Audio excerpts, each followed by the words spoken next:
Hi, this is Monica from Huckleberry Mountain Botanicals School of Herbalism, and I'm here with Lindy, my daughter. She's actually one of my students, even though she's been helping me for several years now with a lot of my herbal stuff. So today I decided to do, I actually was going to do something else, but I thought it was maybe too controversial. Maybe it's something I'll do later. Now it's mysterious and you'll have to come. But anyway, first I want to just talk a little bit because it kind of takes some people time to get here. Yesterday, Lindy and I went on, well, I don't know, a walk down to our creek. well, walk. It's kind of like a hike. It's a hike. Because we live on a mountain. So it was steep, it was wooded, it was, yeah. Yeah, I even got... Hi, Kana. Oh, hi, Kana. Because things have actually been really dry. Hi, Tiffany. Haven't seen you in a long time. Because it's actually fairly dry here right now, where our swamp is normally really swampy and wet, it was actually pretty dry, which is sad in some ways, but in other ways kind of nice for me because I could go out into the swamp and not worry about losing a leg or something, you know, just like, you know. Yeah. So anyway, it was neat. There was a lot of fun things growing there, and all I could think the whole time I was walking was, oh, I've got to bring my herbal students down this far and this far and this far until we got all the way to the water. And I was like, which took us about like what, an hour, 45 minutes? Yeah, about an hour. We were walking kind of slow, but right, because you're looking at all the plants. So yeah. I don't consider it walking slow. It's an observational walk is what it is. I know, I kind of drive Lindy crazy sometimes. It was pretty slow. Because we go on a hike and I'm stopping every like 2 steps to, oh, what's this? Oh, Yep. what's this? And so she's like, this isn't really a hike. I don't want to go hike. So I say, hey, let's go on a hike. And she's like, really? Is it going to be a hike or is it going to be a plant walk? Well, that's why walking through like Sandpoint is so fun. You know? Well, right, because I walk. Yeah. Although I do find plants there too. But I still enjoy hiking with you. Yeah. Okay, so what I'm going to make today is an herbal salt. We're going to use some fresh herbs as I'm like mashing my lovage around here. I'm like playing with it, whipping myself. This is not stinging nettle. I would not be doing that. And so making some fresh herb salt, and then also making some nettle chips and some plantain chips. So with this herbal salt, really quick, this is super, super simple. If you can even get some fresh herbs from the store if you don't have anything growing in your garden or growing near you, or things that you can wildcraft. But this you can add so many things. I'm going to be adding a little bit of nettle. I'm going to have Lindy put that in there because she has the gloves on.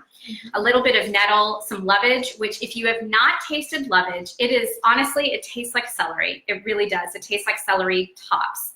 It has that nice, fresh, celeric type flavor. And so it'll create a nice, I don't know, flavorful salt. The other thing I'm going to put in here is wild chives. I have a ton of wild chives growing all over in my herb garden, so I decided why not. The one warning I'm going to give you about chives before you go putting them into your blender or into your food processor is to chop them up a little. I didn't do that the first time, and so I ended up, because they're not fibrous, but you know what I'm talking about. They've got that kind of fiber-like thing. And so getting them chopped up before you put them in there helps them to break down in the salt a little bit better. So the amount of fresh herbs we'll be using is 1/2 cup, and that's 1/2 cup of fresh herb to 1 cup of salt. Recommending you use a high quality salt. Don't go cheap. I mean, there's no point in putting nice, tasty, delicious, nutritious herbs in a crappy salt. Yeah. All right, so I'm just gonna put some of these in here. In the meantime, Lindy will kind of pull apart some of these nettle. And we had a lot of fun the other day. Rip it up like yeah.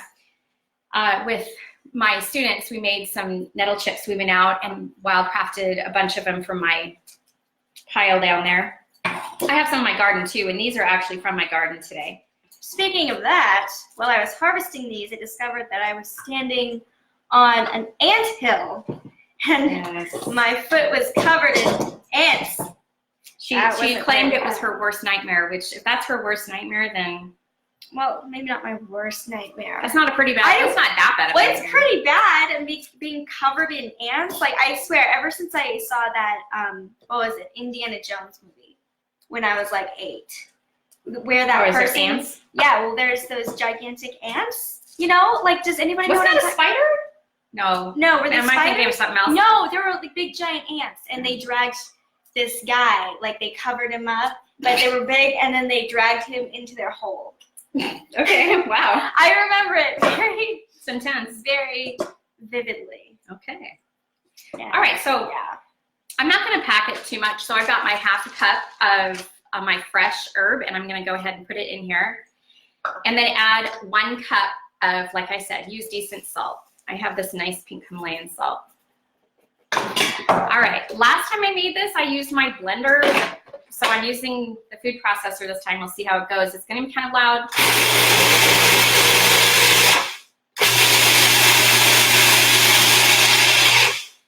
And I'm going to just kind of keep checking it along the way, make sure things are breaking down. Because you really want it to be. Kana remembers the giant ants. All right, Kana. Yes. I don't know. I guess I'm not the only one. When you children are younger, it's terrifying, and for us, we're kind of like, oh, that wouldn't happen. So now you're grown-ups, and you shouldn't scare you that bad. Okay, so here it's nice. It's totally incorporated. I don't know if you can see it, but it's got that nice green. When I was making it earlier, I thought, you know what? Putting rose petals in here and maybe some citrus would be really nice. Yeah.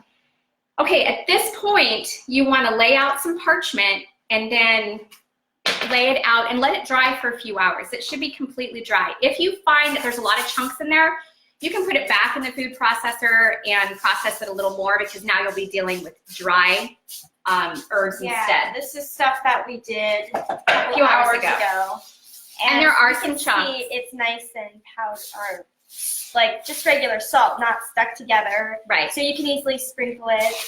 And and you just put it into a little jar. Make sure that there's going to be no moisture getting in there. But that's part of the reason why you're letting it sit out, is because you want it to get dry. Okay, so that's a really, really super simple way to use fresh herbs and make that nice, tasty herbal salt, which we are going to use for making our chips. Okay, let me talk to you about identification, just so you know what you're dealing with. Stinging nettles, I think I went over that last time, but what I'm really going to talk about today is plantain. There are 2 types that grow here, and that's Plantago major and Plantago lanceolata. And that, I'll show you the 2 different leaves here. Wait. Try and put it against myself. Okay, so you'll have to hold them from the top, I think, because they're kind of, okay. So the lanceolata is that lance-shaped. or this one. Yeah, the lance-shaped. And you'll notice that it has these veins that kind of come from the base of the plant all the way up to the tip.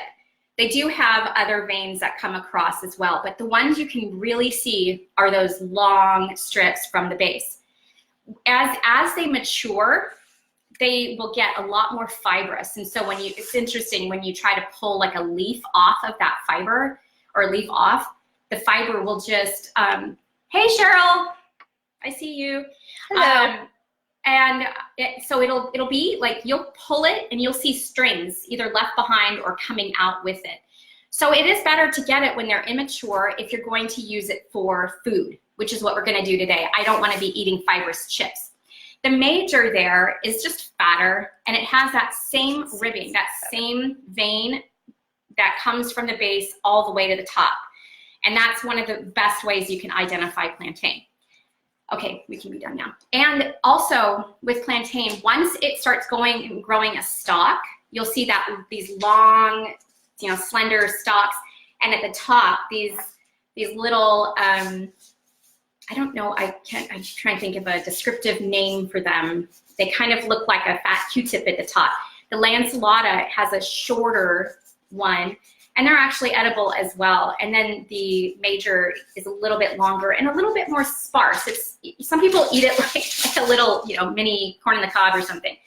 I've never done that, but you can. And you can saute them as well. Okay, so now that we've talked about identification, I'm gonna show you how to make these chips, and you guys, they're so easy. I tell you that all the time because, you know, using herbs and grabbing herbs and coming in and cooking or using them is really, really simple. Now with the plantain, I'm using these smaller leaves. So again, when I pull them apart, you don't see all those strings. If I used the mature ones, you would see some strings coming out. These have a quite bitter taste. And so like Lindy was saying, she said if, you know, these would be great, these chips would be great to serve before meals, especially for people who need that little extra bitter boost, which is most people. Yeah. And if they don't like salad or they don't want to take the actual bitters, serving it as chips kind of makes it it's more tasty and a little bit more, I don't know. It's like a junk food. Like, you can always sneak these in with kids, probably. Yeah, probably. Okay. Now, the method to making the chips is the same for both the plantain and the nettles. So with the nettles, though, my recommendation is do it in a bag. And the reason why is because you kind of want to mix that oil around.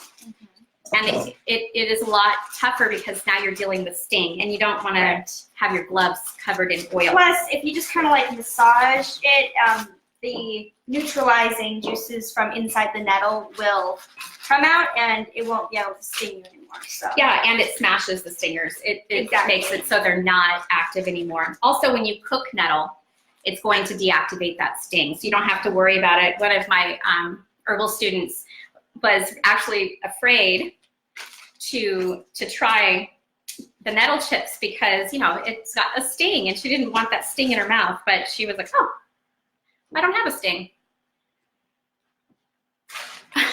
Bye, Cheryl. Thanks for coming.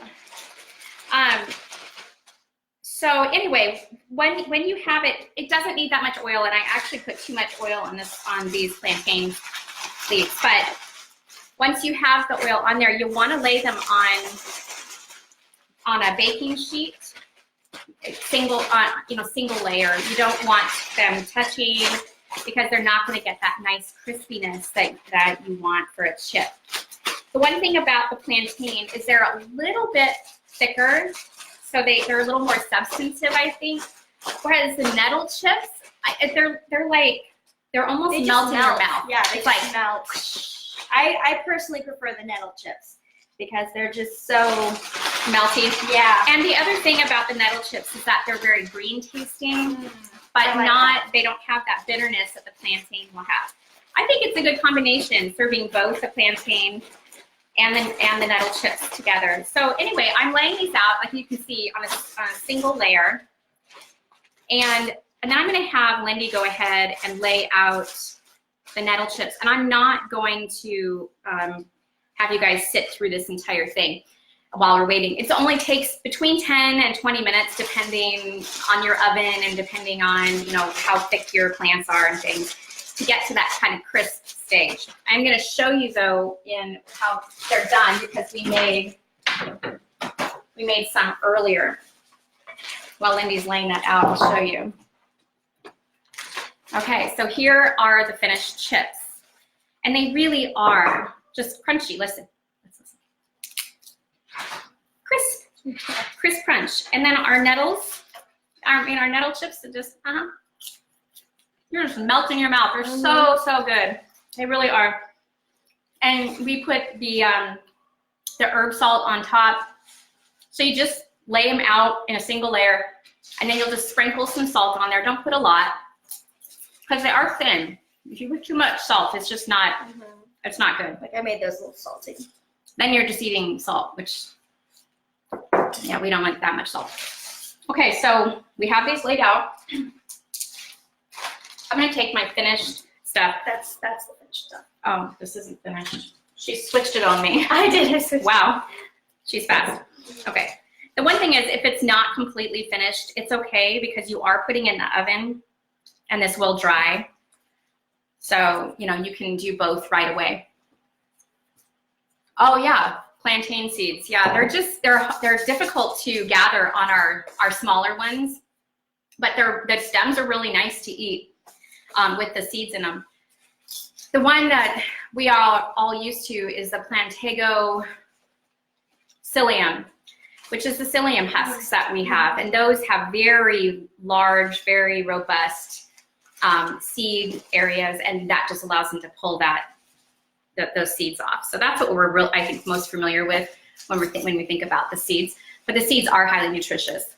Kind of like dandelion seeds, they are too, but again, gathering is a pain. All right, so you're gonna put this in an oven anywhere between 250 and 300. My oven tends to run a little bit low, so I put mine on 300. And then just leave it in there for about 10 minutes. Just watch them, watch, and you'll be able to tell if they're gonna get crispy. Do remember that they will crisp up a little bit more as they cool, kind of like cookies or brownies or whatever. They'll continue that little bit of cooking. So you don't want them to be turning black or brown or anything. No, they really shouldn't change color. They should still be that greenish. And if you look at, so here. Yeah, I mean, Let me grab this one. that's and still then green, right? Grab a fresh one. They're essentially the same color. Yeah, there's no browning going on or anything. So Yeah, and it's the same thing with the plantain. It's very green. So make sure that you're taking it out when it's not too late. Okay, so I think that is all we're gonna do today. Just gonna do the salt and these chips. And if you make the chips, let me know. These are really, really good. And honestly, they're addictive. We made, I don't know, 5, 6 trays on Saturday with my herbal students. And I think all of it was gone by the time everybody left because everyone was just snacking the whole time. It's a great way to get vitamins and minerals. And, stinging nettle is a blood builder. It's very nourishing herb, so it's a great way to get that in as well. I think an easy way to get kids to eat their vitamins and minerals, right? Because everybody likes chips. All right. Sorry, talking with my mouth full. So I will be back again on Tuesday. I'll put this recipe. Thursday. I'll put this recipe on my free content. And do remember, if you're interested in getting deeper into herbalism, then I do have an online program. And not only do I cover things like this, but I get really in depth on a lot of herbs and using preparations and body systems and things like that. So until next time, health and joy.